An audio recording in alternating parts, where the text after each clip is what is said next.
أعوذ بالله من الشيطان الرجيم بسم الله الرحمن الرحيم الحمد لله رب العالمين وصلى الله على سيدنا محمد نبي الأمي وعلى آله وصحبه وسلم تسليما كثيرا الحمد لله رب العالمين بارنلو جلال ماديا مجلس جماعة كي كفم سمدين كيبا minu benne mela ni minu senan me hana wura na hana be kilin na konton hormone bunya kontrola hana dole jokin na wala dala insha Allah ta'ala altala tara faltala min semben sawaba ma hanna dino fakhamo soniya nyen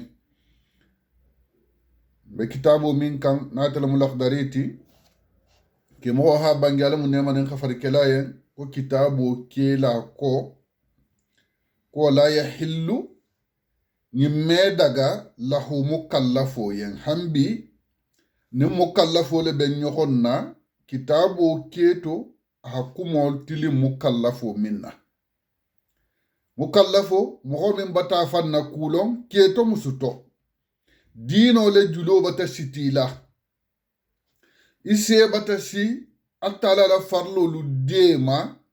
idata kumminna mboto akoko wala yahillu nyimme daga lahu mukallafo yen an yaf'ala fi'lan ka habara bara dola mukallafo mankan habara woke hatta ya'lama hukuma Allah fihi ha altala le kito long baro woto folo kuma bala mukumo nyinti mukallafo mislimo be fen din kela ya ka lonna la folo altala le kito mu munti ku karsanin to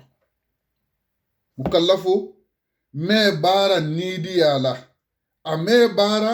nga jigila nga mirala na be dumuro kela a kanna halon altala hanin do mo le daga le faman daga nye na ba minna ha kito lon folo nje minna nyimna kan hamin fo nyimman kan hamin na be futo kela ha futo kito manyininka nga kanna ha futo ke nga kanna ha keteng adama dinge mukallafo be barawo kela ya kanna folo ha altala la kito longatu gosongo siyamon be adama dinge lu tema kito lu lombali alemo nimbe bara long ite hakam mun kela jamato ite hakam mun kela society ko le ite hakam mun kela bun kono la ke ha baro long muso ha baro long dinne ha baro long mebula nyon nanon mo mukallafo hakkanne abe bara wo kela khere bulo ma dino kono la ba muamalato lubele kering ndamalu tie ma bara nyogo ya wulubeje bari dino ibe femfen din kela dino to altala le kito long folo ko fi kanna ta ke taralabo fa gansangati hataro boy fam makuto tononti yemminna la to ko wala yahillu ni medaga lahu mukallafo yen an yaf'ala ka habara fi'lan bara dola hatta ya'lama hukma allahi ha ala la kito lon folo fihi baro woto ni haltala la kito lon baro woto isena lon bitugu ngakam munkela kemo ha bange alamu ne manen khafari kelaye akoko hajihi qaida adima nimu wala dam kumba balati wala da balamu wa jalila fi dini kuma kan nimu ku kallan keletin na dino nyinto ko fi dino huwa ilmu dino lamu londoti fa awwal ma najala ala nabiyina muhammad sallallahu alaihi wasallam suratu iqra akoko ku folo min jigita kilama alquran o kono la akwaye ne ko karan wal ilm umuma fil islam lahu makana adima londo muslime ya nyin kono la ludu la bale be londo la mo man kan londo yebebela mo man kan lonna lu yebebela ko fi lonna lu le londo le ke sabuti iri arjanna masoto nyalong londo le ke sababuti adama dinga ha daman long anin altala lafita munke idata kunjamanna londo le samo lola boto be barawo kela lonna libe sate kono la lonna libe jamano kono la along ila fita musu karsa min futula ni hakanna ha futu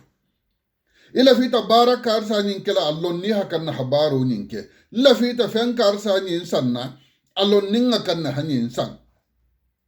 adama dinga be fen dinkela ni muslim wala muyti i hakanna ha londo nyini ha lon ko yin daga nyenne ha lon ko yin daga nyenne wala mu mukallafo kan wajiboti londo kitabo kela ko abe alon na nyadi nga kanna hanyinke nga kanna hanyin tuje wala yahillu lahu nyimme daga mukallafo yan an yaf'ala fi'ila ka habara bara dole hatta ya'lamu hukum Allah ha alala kito lon folo fihi baro woto abe lon na nyadi akoko wo yesi alal ulama alon na lujininka ya lon na lujininka ni la fita kumin kela lon na lujininka na misilme yayin atalaha alqur'ana ayo folo min najigi kilama suratul alaq akwai na ko iqra bismi rabbikal ladhi khalaq habula karanna le folo karanga mu kubale taltalaha karanga fanandi minuma aha kubale karafaila aha kubale karafa lonna lula ko fi fenne gi bulula wonya muslimo be hajobe minna mumina be hajobe minna aljanna ma soto sababu mu londoleti annabi mo ay bangele sallallahu alaihi wasallam ko inna allaha farada faraida altalaha kudolu farla yale adama dingiluma fala tudayyuha min farla ya talkana wul yebebe min muy kam farloti salo mo doti sumo mo doti jakko mo doti kalu kana farlo yebebe wa hadda hududa fala ta'taduha ahanna ne lu fanan lalen yin kalu kana nane wulu sagun wa harrama ashiya'an fala tantahikuha ahakudolu fanan haramu alukana wulu horoma farsa ahakudolu haramu alukana haramu wulu gurja kusaba hakudol la daganye ha farla yamma kon ngake hanna ne lanyen kudol la kon kana tambinon na hakudolu haramu ma kon kana wulu ke wa sakata an ashiya'i rahmatallakum ghayra nisyani fala tabhasu anha akhi denyen kudolu ma ala manyi ne ku amai tuje adinya tanyen wulu male ko sigi nano nyin londo le seni nyabo lonna lolu sa ayi tanna mumbe farla yarimma nane be minto aldala hi denyen munuma ni mogo min manyini bono nyogon tema fere wondin tala fi habula haramoto bo tebe bara wo kela i hal tala le kito lon folo baro woto me yo mo bangele ko al halalu ma ahalla Allah fi kitabihi min bedda garin altala haminna daga ala alquran o kono la kila la sunna sinul hollan kirma wal haramu ma harrama Allah fi kitabihi min haramu altala hamin haramu ala kitabu kono la kila la sunna sinul hollan kinama kila baranya fala bangelu wa ma sakata anhu fa huwa mimma afanahu altala hi denyen minuma adinya tanyen wulu male amanyi ne ku amaituje londo annabiyo mo hadiso mutada senna mo ajuma hadisa jang akoko annabiyo mo hanyim bangela akoko ta'allamu li ilma kalu londo nyini alu londo nyini fa inna ta'allumahu lillahi wa ta'limuhu sadaqa londo nyini alayen hamo holu fananna longala sadaqulum mo min be londo nyini na ala ko e ala soto ibe mo holu la lonna fana ala ko e ala soto ije sadaqa bole lawnya ودراسته تسبيح لندو تساغو سبحان الله التي ولباس عنه جهاد حج خندرو لندو ما حكتا تونيال بو كنالا وبو جهادو لتي وطلبه عباده لندو نينيمو على باتو لتي نين لا في تسيلا على ما إخا لندو نيني وتعليمه صدقه هم قول لندو لا صدقه لمو وبذله لاهله قربا لندو ديا دون كيلوما ase adama dinga sutu yale alala ko fi munna li annahu ma'alimu li halali wal harami ko fi halalu nin haramo se lollon dole to wa bayanu sabilul janna arjanna silo fanan lankena mo o se to londole la ko ko wese alali ulama halonna lu nyininka lonna inta dambele sakala inta la kanna sakala ni londo ba bulula dino senuma londo babulula ite haajoɓe min na o ñinin kabulula londo mo hakkan ha londo ñinin ka i haajoɓe min na i kana kuufke i kuntantangama tentun i ma ñinin karo ke haalo munga kankela anabiyomo ha bangele ko man yuridullahu bihi khayran yufaqihuhu fi ddini nin altala ha xeera la ñinin moxo min ñeng a siile loyle diino la le moxo seno ala diino lonna hake figi ha karamoxooti ala arabu kanga mangi do se ala diino lon français le to do se ala diino lon nko le to do se ala diino lon arabu kanga le to alqur'ano jigita arabu kanga mu kan kallanke balati ku balamu bare arabo khasiya arabu kan fola khasiya minu may la diino lon boto hakata ha diino lon ni to mu jahangole ti i khasalo kenya nyasi fa yen jahanga kanga to khay khafa khamu salo la do beleje minu meke fo arabu kanga le ko fatiha lu karanga lo anin kukutalu bari wo kola isa lonne salo farlo na sunno na mustahabu iso lonne jahanga kanto woto hawo ñinin karo ke wo mun kan wajiboleti wese alal ulamaa aha lonnalu ñinin ka ala diino to sidna cheikh sufyan thawri hañin bangele akoko la a'lamu min al ibada shay'an afdala min an yu'allima an-nasa li ilma akoko man silalong batolu to atala la farlo die kola min nga fisa mogol la lonti hamugol la karan hamugol la lonkula fenti je min ngafi sawta altala dali alquran o kono la lonna alla kuto allah fo ko yafa ala fi'la hatta ya'lam hukm allah fihi altala ko la taqif ma laysa laka bihi ilmu kanilo kula min londin tibulu kana kiti tege min londin tibulu kana baraka min londin tibulu kana ali halatu taham min londin tibulu sina ke nidiya barlati inna sam'a meri tulo be kuma min mela wali basara ñaabe min jeela wali fuada nin sonno mebe nato taala ha minke kullu ulaika kana anhu mas'ula altala be ñinin karo kella be mal qiyamah sini wala hatu ha lonnalu ñinin ka ko fi tulobe min be mela altala bi mayinin ka le ñaabe min be jeela sonno mebe namiro min be taala naabe fatebula la baro kela altala be adama dig mayinin ka le be ma al qiyamah sini boto ha lonnalu ñinin ka o yes alal ulamaa halonnalu ñinin ka wa yaktadiya ahiyaha lonna ha ñinin ka bari yaho meke lonna bema kimo ha bangalam ne mani khafar kala ako ko ñinin karo to nata ka ko halonnalu ñinin ka ila dino kuñaluma bari mo mi yaha bema de altala se londo karafa dola tumado amake kunna diti bari mo ha kay yaha la mogolema min daji go khene min na dino khene min na alhalu khene mo mi ya mo ko doron bi mujarrad al ilmi ko ba ko londo doron babulu na ha min ke bitugun i hake karamo kar sanin karan kar sanin ala la jon kar sanin wolle kar sanin transe in kele ifana ni ya ha ke o nya tentu adalilin ti te bulu la munna hake ikhi ya ma adun abe ala la silo so kan o me daga mo ilata mo la nyawonya kani ya ma kuto dalilo bota min to alquran o kono la nende kila la sunna senu min ngayi ta fo kala baro ni manni mo si ya mo ma fona la ali halu lu fi khene ke mo ha bangalam ne manan ka farkila ku nun nim mo ho tarambe londo nyinin na min bulula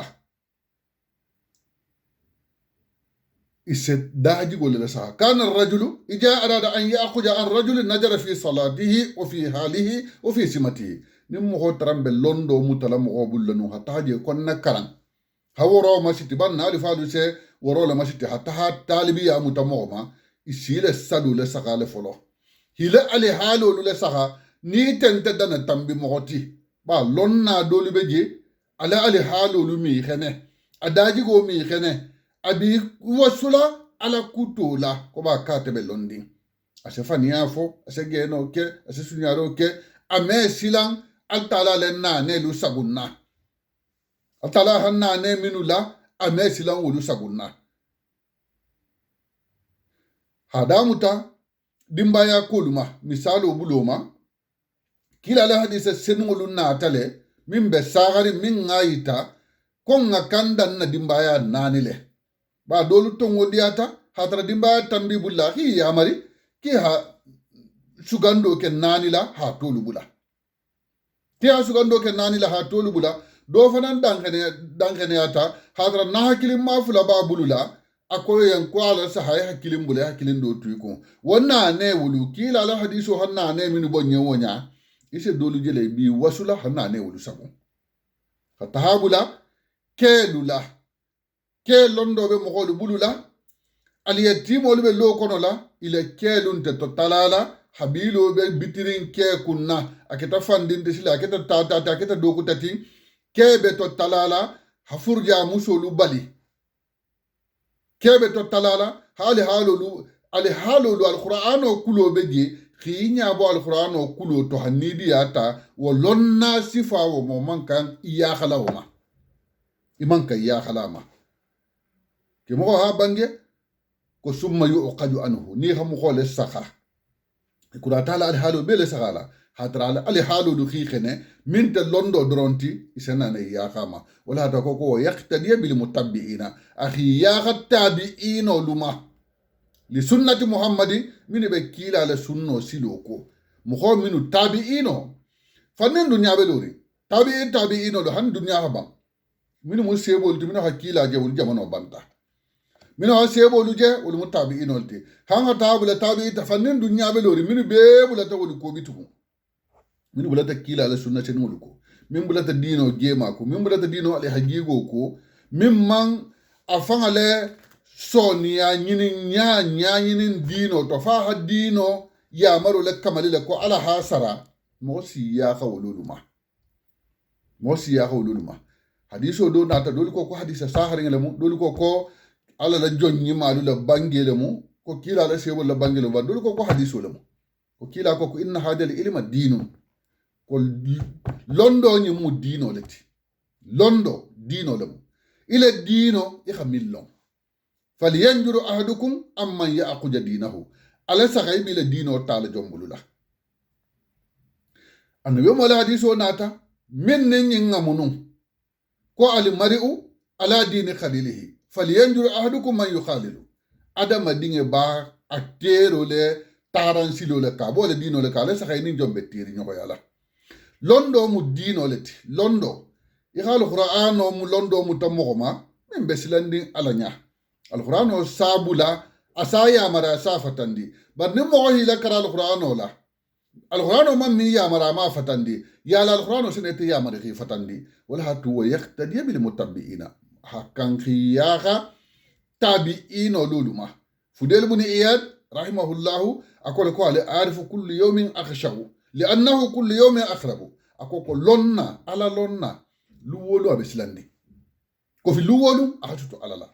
ala lonna min mansilan ala nya min mo min ne londo madenge hadisa wuli killing oto tanga hadisa wuli killing nyimma daji go falin anin mo bi da tegela nyonna anin mo ale anen ba bari nya julolu kuntula ame kutu ale ya meto annabi ya mi sabari abe min kabole kantu abe nane lu sagunna wala londo muton nyati bara daji go momi ya khawma londo kadisho hasiya kuma kan hasiyan seno min fola lonna la kuto fo londo la kuto ke mo haya marloke ko ha lonna minu nyininka anin ya ha lonna minu ma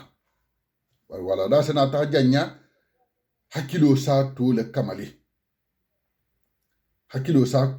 nin altala hallondo di mo mimma ajanga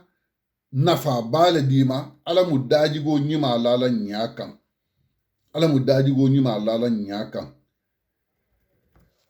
akoko wa yas'al al ulama ahallonna luninka wa yaqtadi hiyaha bil mutabbi'ina tabi'ina luma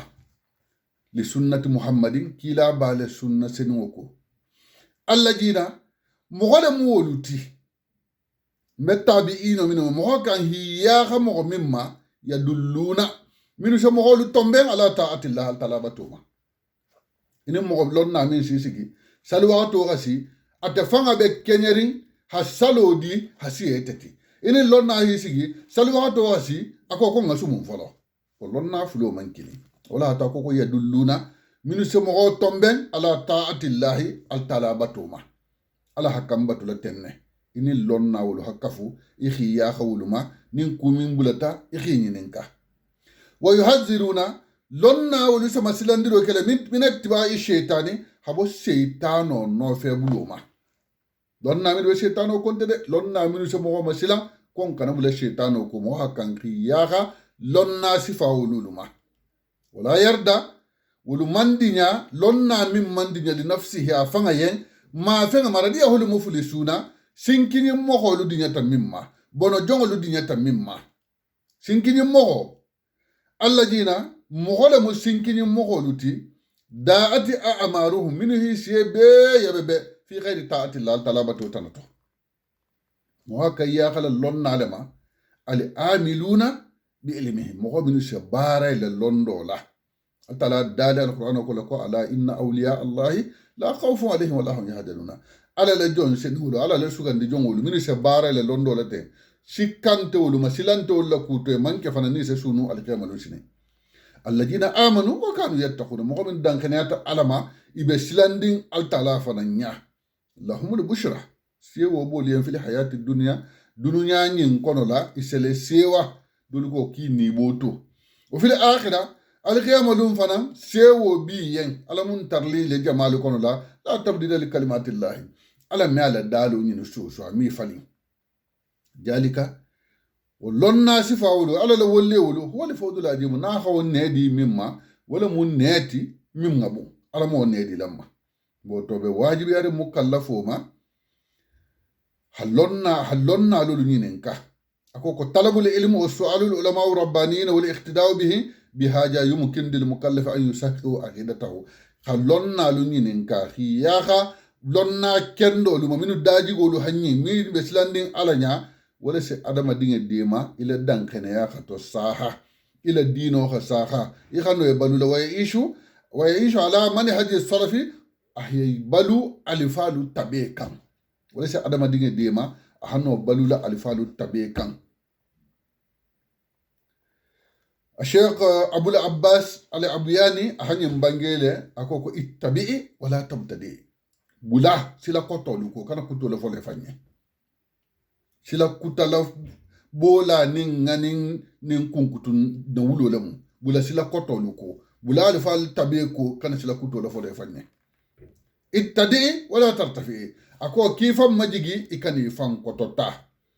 tawarra wala tatawassa ifan na kanta kana soyi khala yiriwa ala kuto mu mebbeyen kana ifam bula kana idama julo bula ala kutoto kana tu akana kiye ko dantila adama dinge kete nyawo nyandi ibe korosula al qiyamah sinin bo to ko wala yarda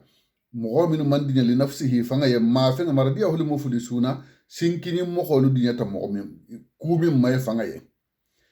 allajina sinkini mo kholu mo kholati da'ati a'maruhum min ghisebe ban fi khairi ta'ati allah ma al talabatu fa ya khasratahum aqbal wala monofele القيامة لوسني وياتوا لبكائه بل ولا كسول كنت جانيا في يوم القيامة القيامة لوسني أنه لا يجوز لمكلف يمدغ مكلف أن يرضى لنفسه أحد نيا فانا ما فانا مرديه هو المفلس الأسات العججة على كتلالو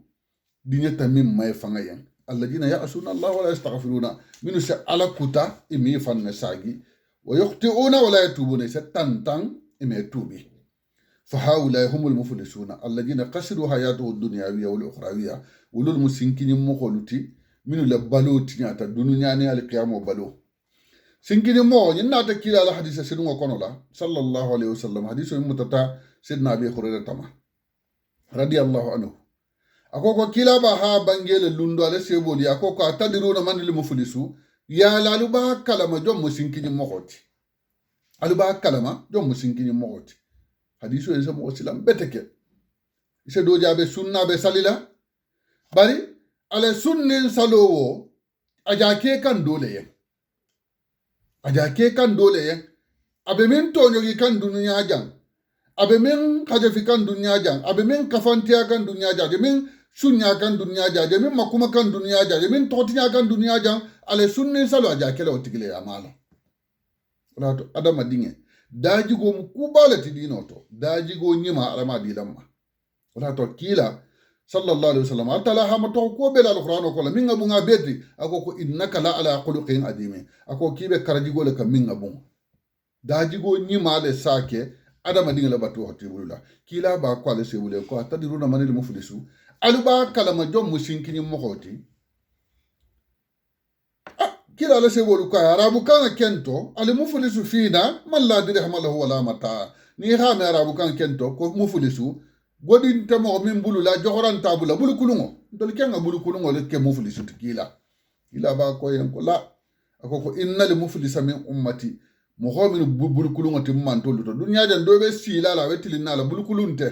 ko fa na la salo be dunna la arjanna anala sungo be tagalale jahu mako bulu kulungo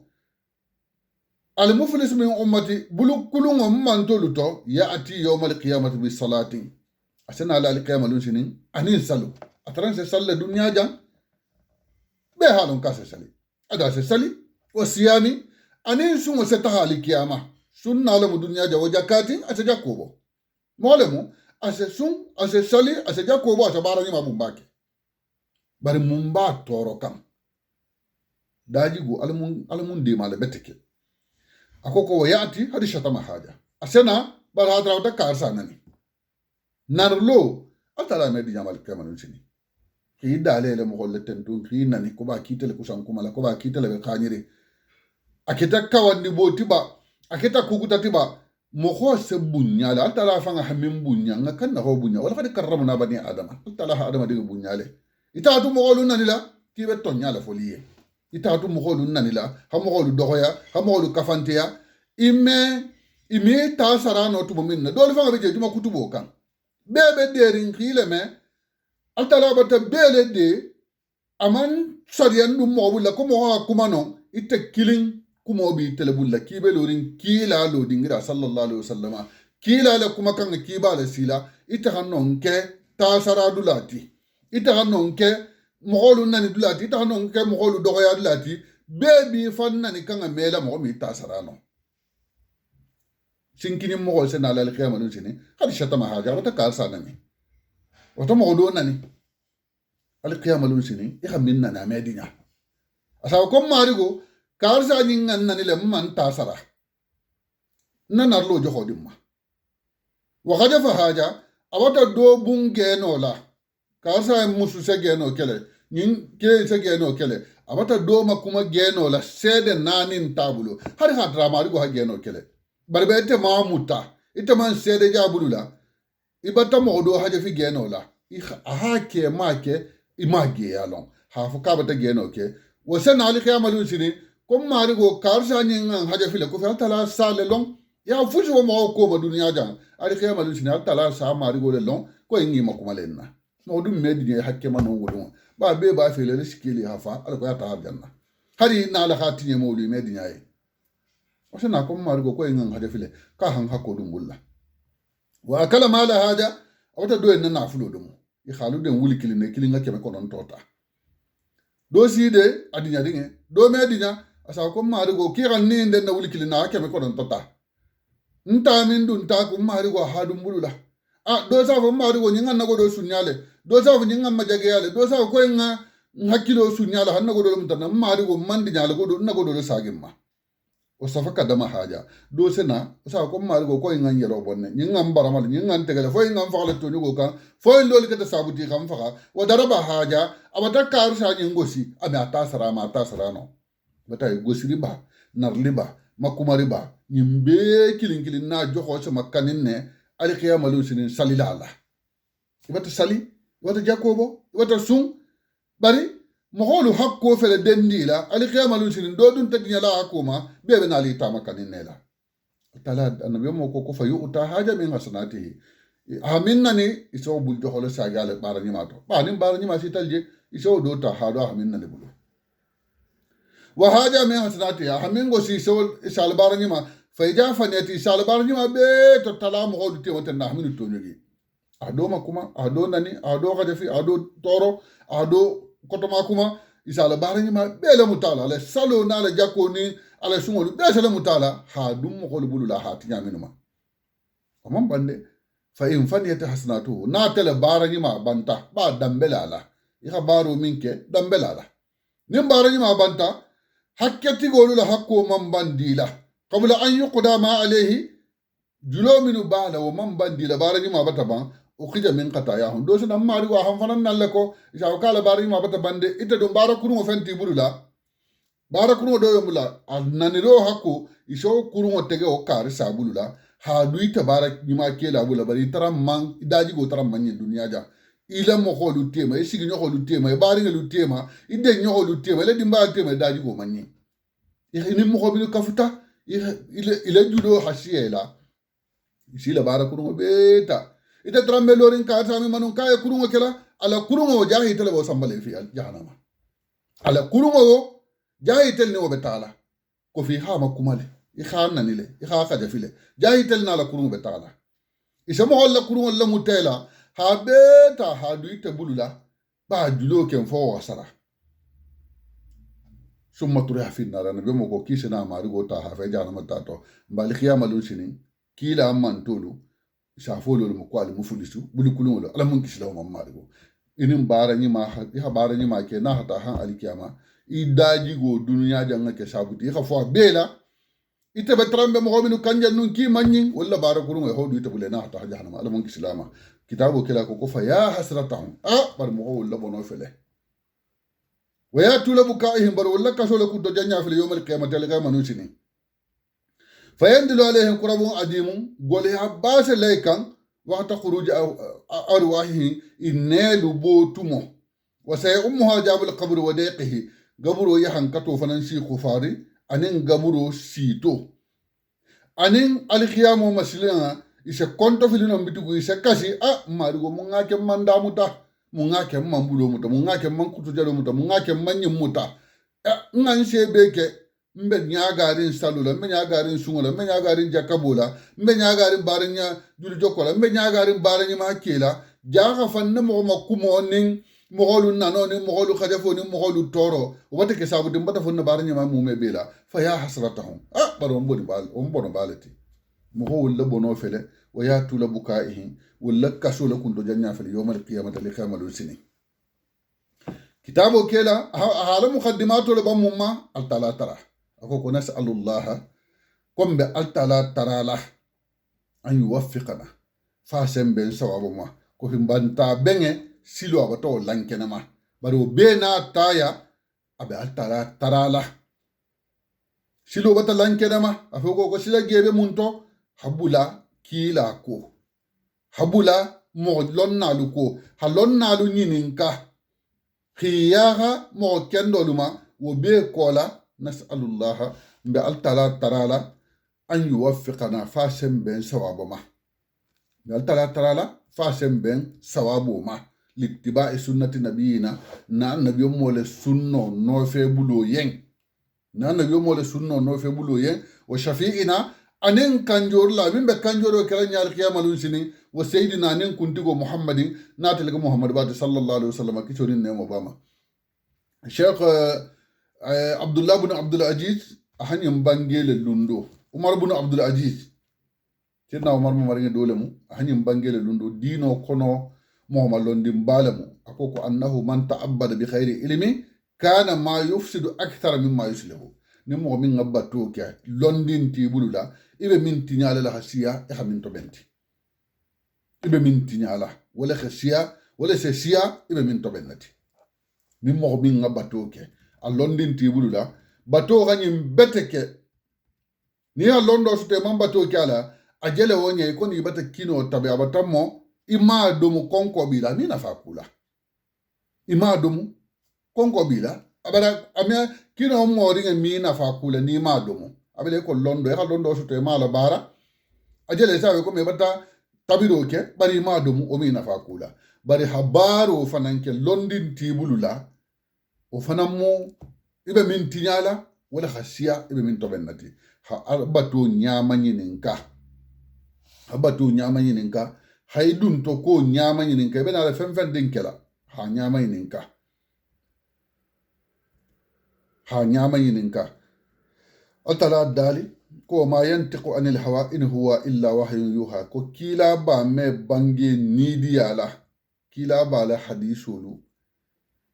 mu alhagigo leti fatanta alalela atala la halil hamundala amman bange afanga koto bamban kama amman bange ala habila yen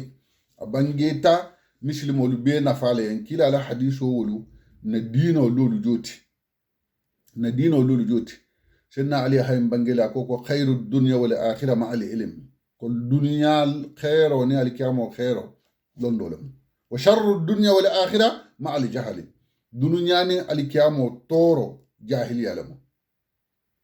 يعلم سيدنا علي على بنجي سيامن ناتا هلون دولا كوفو أكوكو العلم أصل كل خير لون دولم خيرو بلا سلوتي يبقى فين دين كلا دينو كونولا إخا لون دو نين فلو كفي لندو لمو خيرو بيكمتي ولجهل أصل كل شر جاهلي يعلمو تورو بي لسلوتي لوتو على ما سوني على نين كتابو لمقدماتو ملخدري من كان على مقدماتو دانتجا كوكو نسأل الله بألتلا ترالا أن يوفقنا فاسم بين صوابما لاتباع سنة نبينا نان يوم ولا سنة نوفي بلويه كفي كلابا صلى الله عليه وسلم على حديثه ناتلا كوكو عليكم بسنتي وسنة الخلفاء الراشدين من بعد أكو قالوا إن سنة متدئ قالوا إن سنة متع نتهران سلو كلا با بلو تدي كلا با همون بانجي كلا با همون كي أنا لدين بالترام بدي أنا هبيلو بدي أنا سيجنول بدي كلا لسنة لجوتي كلا با لحياته كلا با لسيرته كران حال حياته لون كلا نين مسلم ولبارة تدي كلا نين كافر ولبارة تدي kila ni munafiqu lubarata di kila ni siginyo lubarata di har min ta muslimati kila la sunna lo ta ko alaikum bi sunnati alun na din alun na long alu khanna balo karan na sunno ngalu ya mar minna ngalu fatam mimma ay ko aliyan ko nga minke ko aliyan ko nga mintuje kila la sunno lo joti kila ba la sunno bange lulumu anin barolu anin takhriratolu aminu le sabatinente min ketanya la man kuma fatu nyimbe mu kila bala sunnolati foko taraktu fikum amrayni ala hadisa kutana da kombata kufula talu bulla lan tadillu ma tamassaktum bihima kitab allah wa sunnati kufula mbata wa talu bulla fanna lu bulo bolla al mefili al qur'ano anin kila la sunna al qur'ano anin kila la sunna al qur'ano anin kila la sunna nin fannin muslimolu fanna al bulo den kufulo enna mo si bulo ken la nyaadi nin ku min bulate har qur'an o sal qur'an ko di ku ka saento kila la sunno ko di into ni wol fulo be di nyata nin ala nin kila sonta ala nin kila somo munti al qur'an o sonta imma kila la sunno sonta mo ba kila la hadiso be al qur'an o lu fasari kan al qur'an o kila la hadise kilin teji mimma al qur'an ayo lu fasari kila la hadiso nin al qur'an o me bo nyon ko tola ime tonje larin fenna alquran o kono la nin kila la hadiso so wala daga ime wo hadisa je foko ko alquran o ku kar sa nin haramule ko kila la hadiso ko kas dumule ase kele ime woje ime ku fananje kila la hadiso do kono la kila ko mim ma ko nyim manye ne alquran o sa fa ma ko ngani ne ba kila la hadiso be alquran o fasalika nin ku fulo mu ku kilinati bala alquran ala kangala moti ha guli hadiso le sato tenye lonna lo hala firi boto kitabu muqaddimato dantaja inshallah taala mbena la dunna batto le kono la tarambe asufi kundale hadnin dajigo ha bara folo adama dinge toben adajigo ana daman so tema na don jon nyokolu tema hanana batto kenya nya sifanye kitabu kila hala kitabu sulu tenne alamu nema la ma folo ke abel dingira suma neman na sawantil maka faru ki abada belo sone yen am fanan to ben no banganya barkalam bol solo ko to sonno men ora kem bi kilin nala ka furu ngam argo nda tabato min kam mana ma sone ala nye nda ta ala batu kan ala ma sone ala nye alamun dunya to ko sona kiyamo kallan kiya wa sallallahu ala sayyidina muhammadin nabiyil ummi wa ala alihi wa sahbihi wa sallam tasliman kaseera walhamdulillahi rabbil alamin